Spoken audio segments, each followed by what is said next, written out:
All right, welcome to This is Podcasting. I'm your host, Connor, and we're doing something a little different today. This is going to be the first installment of our book club series I kind of want to do, and this was suggested to me by my brother, and wouldn't you know it, I have him on as a guest today, so welcome to the show, Kiefer. What's going on, beautiful people? It's Dad by Day here. So yeah, this is interesting. This will be we both have YouTube channels. So Kiefer has Dad by Day, Gamer by Night, where he posts cool videos of him beating people up on video games.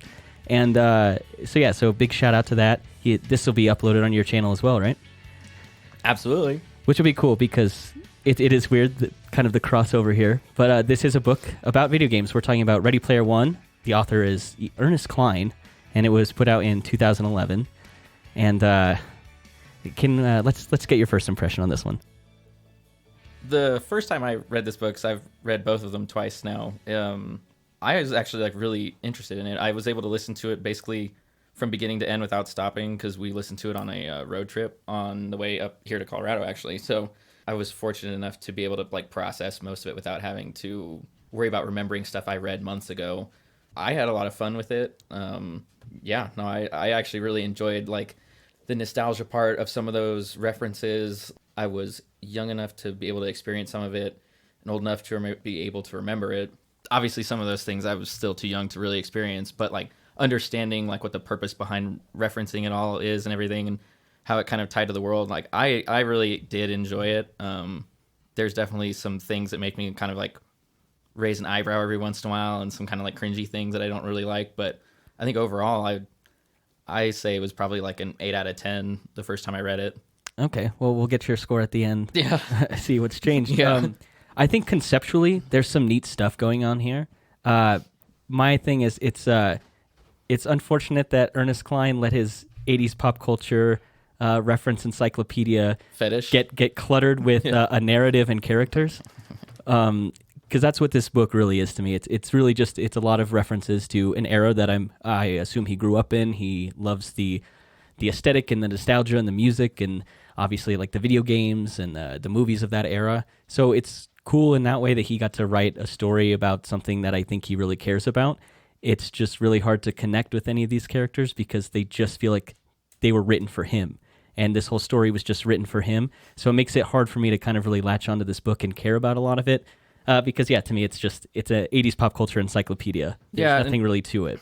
So I think the reason why I was able to have such a good time with the book the first time that I read it for sure was when I read a book or watch a movie, I really try to really suspend my belief of how it's delivered to me and just accept the material that's delivered to me and evaluate that. I start questioning why is this character doing this, not how is this character written this way? You know what I mean? So it was a little bit easier for me to enjoy this book, I suppose, and not really be so upset not being able to relate to the characters because I understand what their purpose is, so that's enough for me to understand their future struggles. You know what I mean? Right. And I don't think I think books are fun in the way that film is not, and it's part of it is you're experiencing this in your own mind's eye.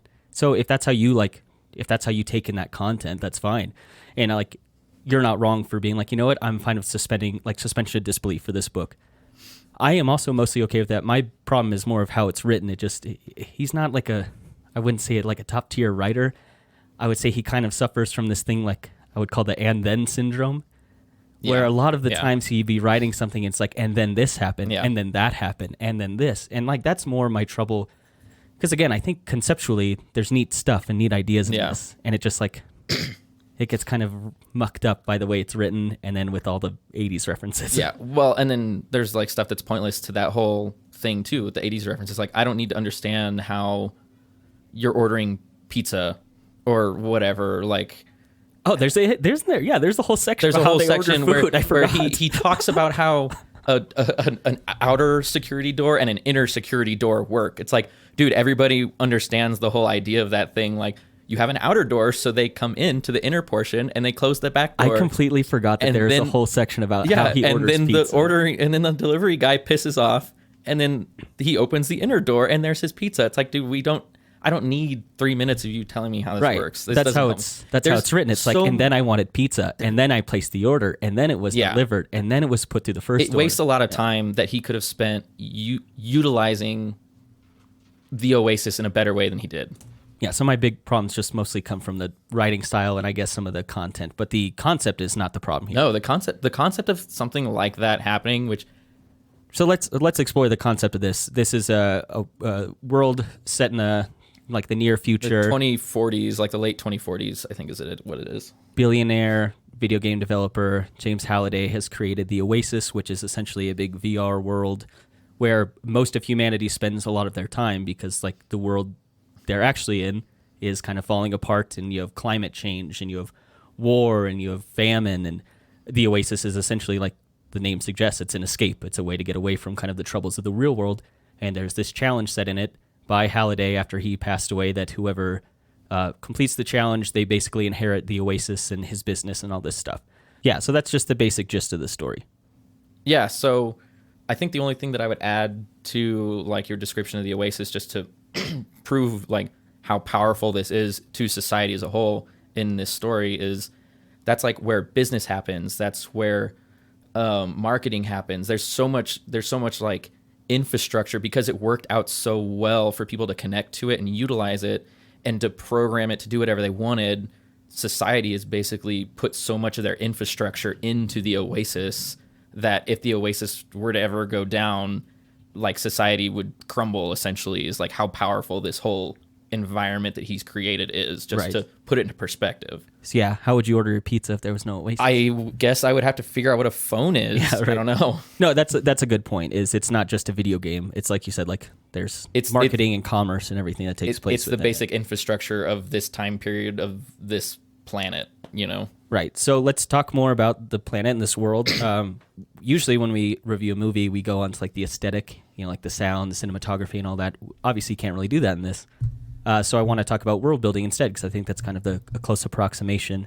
Again, this kind of suffers from just the writing style of Ernest Cline, where he just everything is basically just described as stuff that's stacked on top of each other. That's kind of essentially the first chapter or two of the book. Yeah, I mean, talking like- about the stacks, right? Like you're saying, and all the junk piled up everywhere, and it looked to me like at the end of like the Snyder cut of Justice League when they're in like that deserty right. cityscape. Yeah. That's what I imagine. Like basically the entire world's like. Yeah.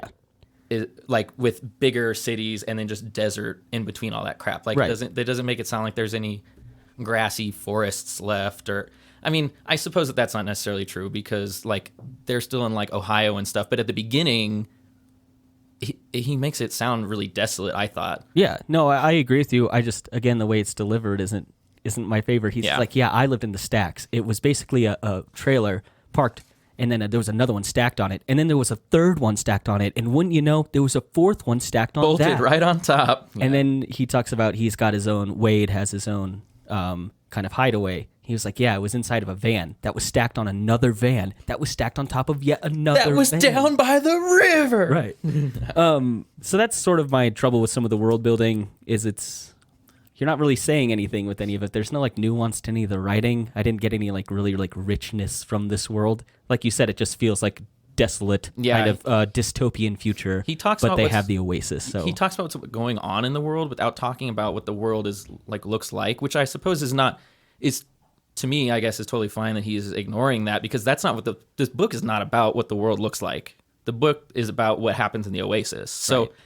it is kind of lame the way that he describes like the physical environment that Wade interacts with when he's not in the Oasis. But that's not, I guess that's not really his point. That's not. yeah, but I think like you said, if you want to talk about how important the Oasis is to like your economy and your infrastructure, why would everything be moved to the Oasis if the real world was fine? Yeah. So I think you do need to build up a little bit of that kind of dystopia. Well, and which he did the bare minimum describing Yeah. that. So that kind of sets up the Oasis as kind of, like I said, your getaway. I think one of my biggest problems with the whole setting up of how dystopian, quote unquote, this world really is so there's all this famine and plague and poverty, and yet there's 10 billion people on the planet.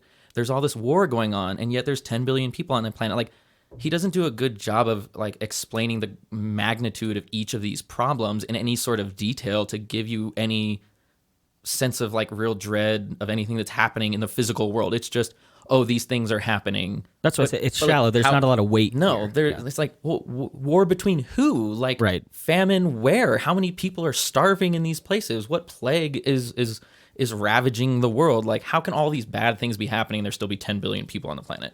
No, I get that. And again, that's just part of the world building that I think like it falls flat for me because I was like, why do I care about the Oasis being an oasis if I don't know enough about the world for it to matter that this place is so good, you know? How bad does this place really suck then? Yeah, exactly. And so I just think you could have done, he needs to do more there. Yeah. Like I need to feel like I'm in a world in order for me to start taking what's going on in the world seriously. And the way you do that is you got to set up your setting. We're going to move on to characters now. We've kind of set up the world, set up kind of the initial starting point, like what kicks off this story. And it follows the main character's Wade. The book is told from his perspective, like he's the narrator of this story. Wade is a kid who, like we said, grew up in the stacks. He's had a really hard life. His mom is dead. He lives with an aunt that is like no good to him. But kind of his escape from that is this challenge in becoming one of the Gunters, who's going to try and unlock Halliday's secrets and whatnot. My problem with him is that he's also kind of shows some of the worst parts of the gaming community. Like him and his other Gunters that he associates with, they kind of talk down to other Gunters who like aren't as well versed. Have you explained to everybody what a Gunter is yet? Oh yeah, those are just it's just the moniker given to the people who are chasing Halliday's egg, like the ones who are taking it really seriously, like not a casual gamer. It's actually comes from people searching for the Holy Grail, so it's Grail hunters. They just mash the words together called Gunters. You had to explain that to me earlier. I did. Because it's all right. I forgot where the name came from, and I was like, well, I'm already too far in the book to go back and search out the meaning. It's okay, I got it. So thank you for that. You're welcome. So yeah, so he's a part of this community, but he's also kind of solo running this, Yes. But the way he talks to and treats kind of the layman like member of the Oasis is kind of frustrating to me. So like one thing I really like about gaming is, especially with you, you're better at video games than I am. You got a channel for it. But you would invite me to like play Call of Duty, and I suck ass at Call of Duty. But at no point were you ever like, hey, I'm going to go play with my boys who are better than you, or like maybe go find your own crew, or maybe pick an easier game or something like that. Like you were always like, no, just join in, it's fine. Like, and I was very clear that I was not good at it. And I kind of think that Wade is like the opposite of that. He's the more toxic part of gaming, where you're like gatekeeping and you don't let people join in because you don't think they're on your level and they're not good enough for you or whatever. So that's like kind of, it's weird to me that you're supposed to follow this character. You're supposed to care about this quest he's on, but he's also like not very likable. Well, so I guess I disagree with some of that though, is like, when he talks about it in the book, he talks about there being like a pride in finding it on your own. Not that it's bad to squat up, because there's all kinds of people that do. And it's not that he's trying to like isolate people he loves, because he doesn't have any friends really besides one. We'll talk about them in a minute. But I don't think that he's gatekeeping. I don't think that he was ever written in a way that when he ever encountered somebody, he was toxic towards them. It was always about doing it alone and winning. So like, if he didn't share a hint or he didn't do this or that, that's not him being toxic necessarily. He's trying to win. And the fact that he's not partying up doesn't mean that he's like thinking he's holier than thou and trying to like ostracize everybody else. Like I and even still, like even if you are in a group of people, like I've played enough like MMORPGs, right? Like WoW and Final Fantasy 14 and stuff like that, that you can have people in the clans or the guilds or whatever that you're in that are still toxic. So just because you're a solo person doesn't necessarily make you toxic towards like playing with other people. And this is also an interesting environment too, where if you're powerful and or smart enough, you can overcome most of those challenges by yourself. Like in most video games, you can't do a 20-man raid in WoW by yourself. You just can't do it. Right. So the mechanics of the Oasis with like real games, I think sort of changes that a little bit. Like, I guess that's my 2 cents on that. No, that's a fair point, and that's why I wanted to have you on and talk about it, because I'm definitely going to have a different point of view than you are, and like you play more video games than I do, so you're going to have you're going to take like that perspective that I won't have. Just like reading it, I was like, wow, this guy isn't awesome. And there's like parts later on where he gets a job and has to work in like tech support, And there are people who call them like the layman who has a problem, and it's so easy for him. And now that and he's like, oh, this moron is calling me now, or like this idiot doesn't know what they're he doing. does come off like kind of a dick there too, Yeah. and I don't know why, especially when like, and we'll talk about it later, like he put himself in that situation. He knew that was coming. So the fact that he's in that situation dealing with those people for the duration of time that he's dealing with them is happens because of his own making, you know. So it's annoying that he, I guess, is written that way to be a dick to those people instead of just helping them, right? Like, Right. But at the same time, like I could understand, as you know, you go through the book and you know how much time he spent learning all this stuff, and how he's already kind of like an electronics wizard, like rebuilding parts and selling them to make money for food.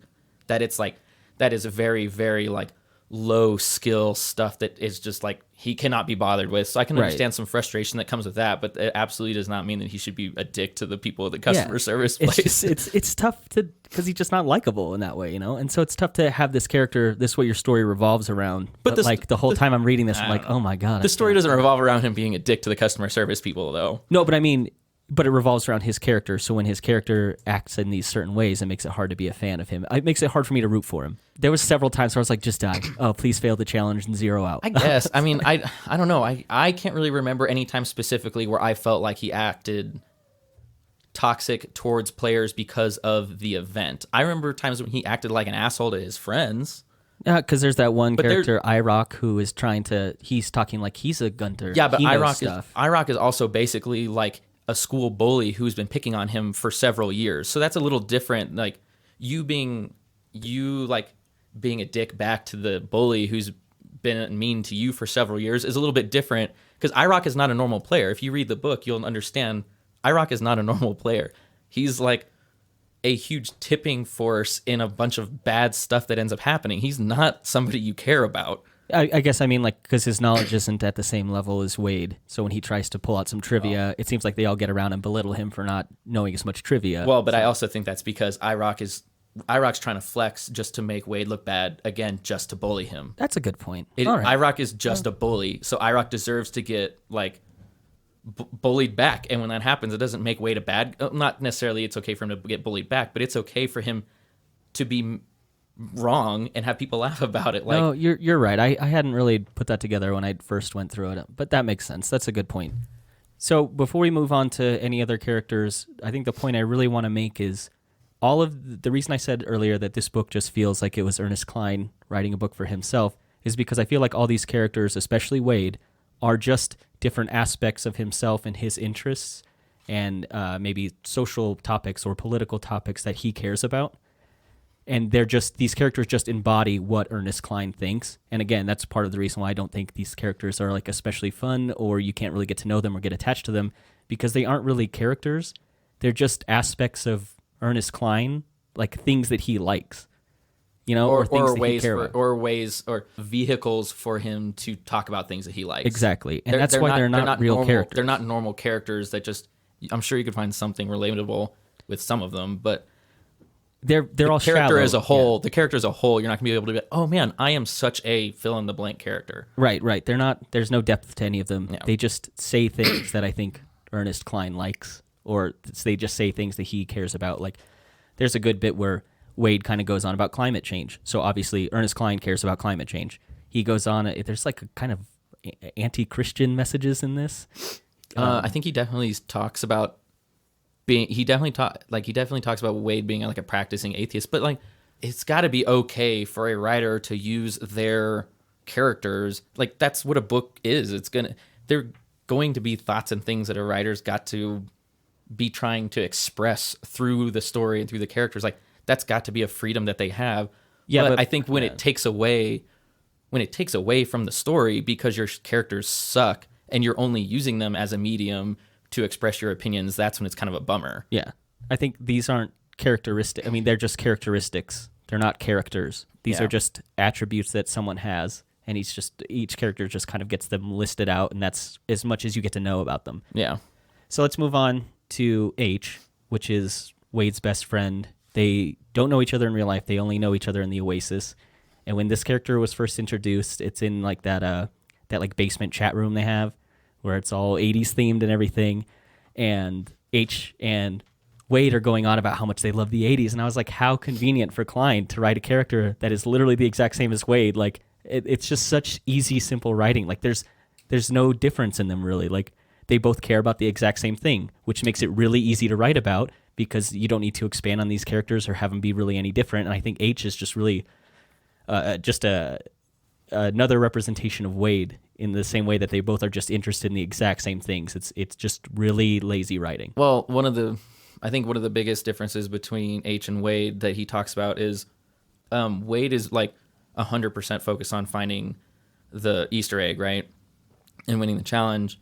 And at the beginning, H is interested but hasn't devoted nearly as much time as Wade has, and is way more about like the PvP circuit. And it talks about how big into like multiplayer and how high ranking H is. So at the beginning, I would say that the big difference really is the amount of time that they spend studying all the 80s stuff to try to figure out like where Halliday hid the first clue or whatever it is, the first key, and then how much time they spend doing different things. Like H obviously doesn't spend as much time as Wade does studying and doing all that stuff because, they're out doing PvP stuff, being all super high ranked. H has money too, so H can actually go do stuff, and Wade is like stuck on that one planet that his school is on. Was it Halcyon?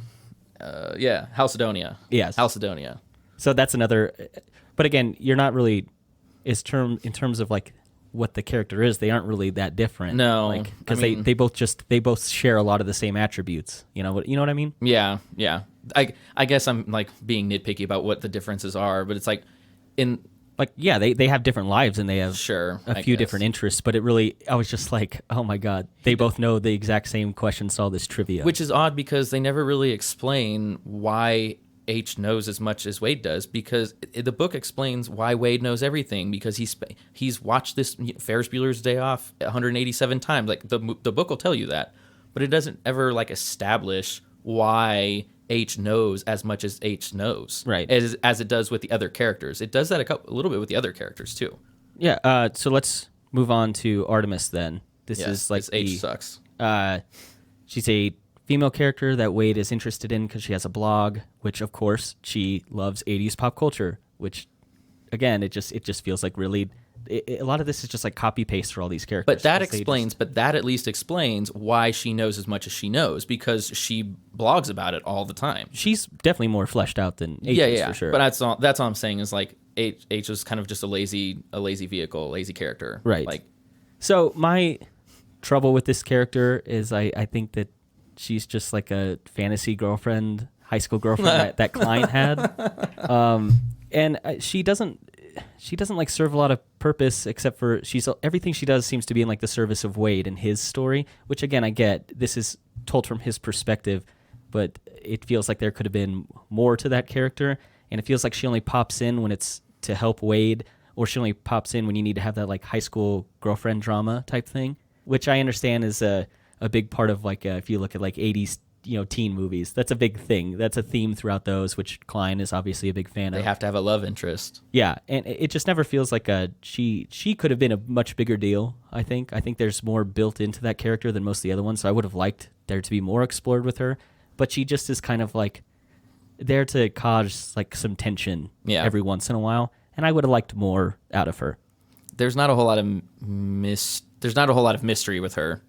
It's pretty upfront, I think. No, which is weird because she's written to be a really mysterious character. Like they never really find out a lot about each other, and she's very secretive. And she's very secretive. She doesn't tell him her first name for a really long time. Like even after like the middle of the book, when they really start talking a lot, like he'll sit there and offer up information about himself, and she's like, "You really shouldn't tell me that. Yeah, I could be a Sixer or whatever." And he doesn't stop, but she never starts. The reason I don't think she's very nuanced in this is because it just feels like an archetype or a character I've seen in movies a bunch of times already. So there's like, that's why it feels like she's supposed to be mysterious, but like you said, I already know everything. Yeah. Because that's just, he just explains she's it. Just the archetype. There's nothing hidden. There's never any like plot twists with her. You're like, oh man, there's more plot twists with H than there are with her. Like you find out she lives in Vancouver.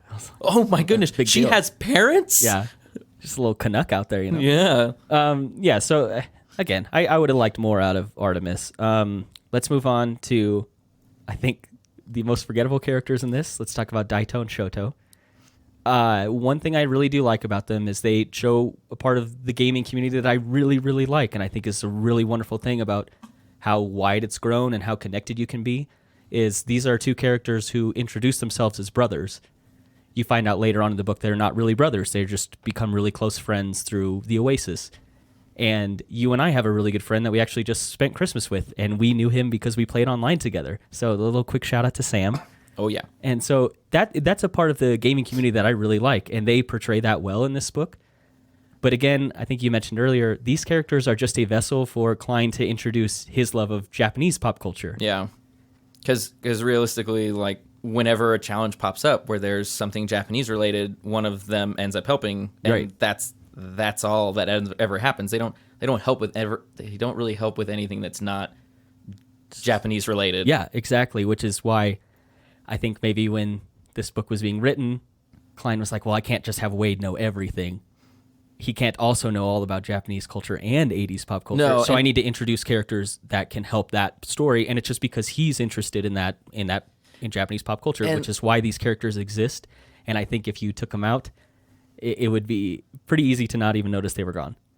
Well, and then there's nothing even like in the challenge of the first in this first book. There's nothing even Japanese related that have anything to do with the keys of the gates, right? No, it's just a lot of references to, and so like really they didn't need to be around at all, other than to like help Wade find the Ultraman pill that we talked about is like their only function, because then he uses it later. Right. And so part of what I think this book does a really good job of tricking you into thinking it has a real message about like social issues or cultural issues and stuff like that.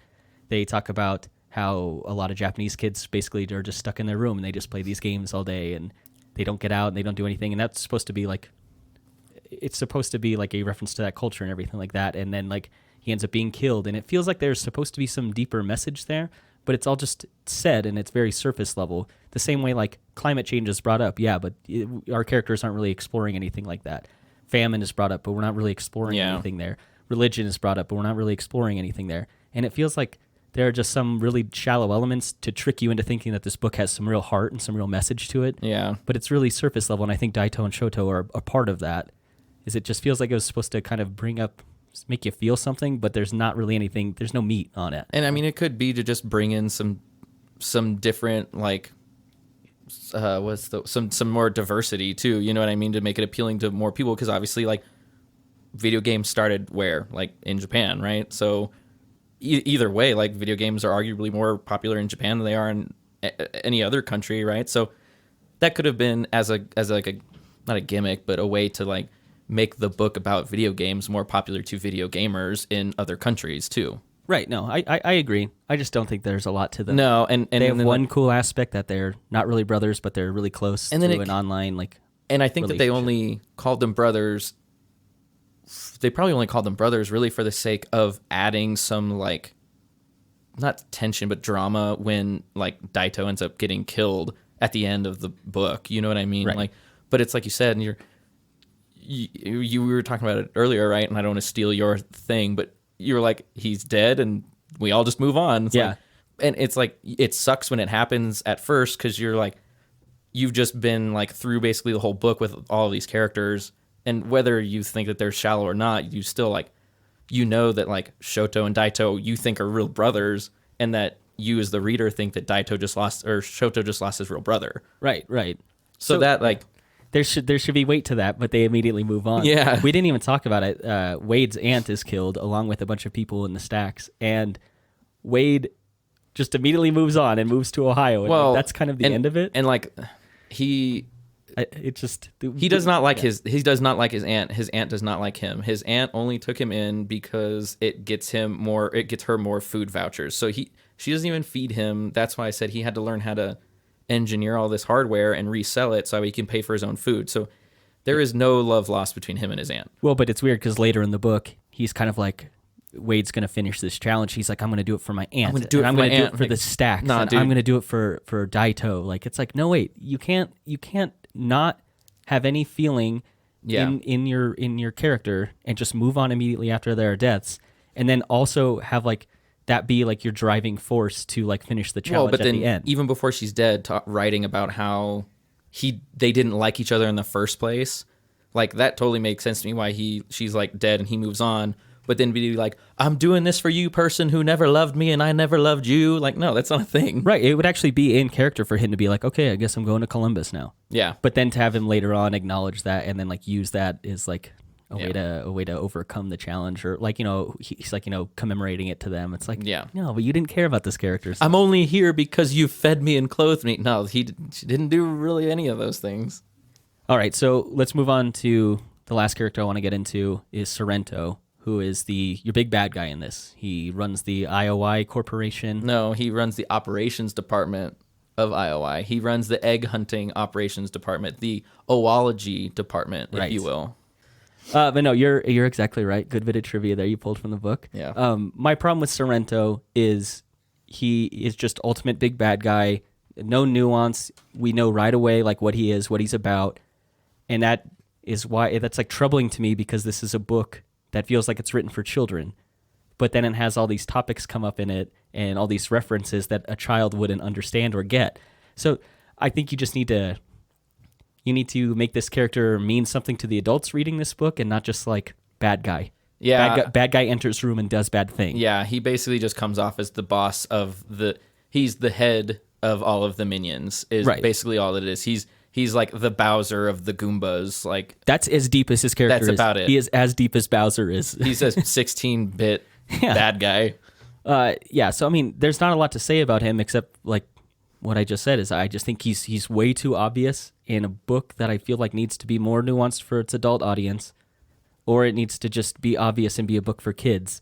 And we'll go on about that later, but he's like my like hallmark problem of the book. If he could have written who him, it is, if he could have written him the way that the actor who played him in the movie played him, it would have been a completely different story. Because I think that the actor who plays him, in the movie that's Ben Mendelsohn who plays Sorrento. yep. If they had written him the way that he played him in the movie, then Sorrento would have been way more like menacing in the book. Because in the movie he's like ruthless, and I mean, yeah, sure, like Sorrento in the book blows up the stacks like he says he's going to, but it's like mustache twirling villain, like, haha, Yeah. I'll blow it up. See here. yeah. No, you're exactly right. I kind of, that Ben Mendelsohn brings a lot to that character in the movie, and he's just a great actor. He is in, I don't know if you've seen that show Bloodlines that was Yes, on I Netflix have. for a while. Oh, Yep. he's good amazing in in that that. movie. Good in that show, yeah. And then, he's also a bad guy in Rogue One. Yep. So Yep. he He's definitely, good. He's definitely got his niche, and you're so right. That might be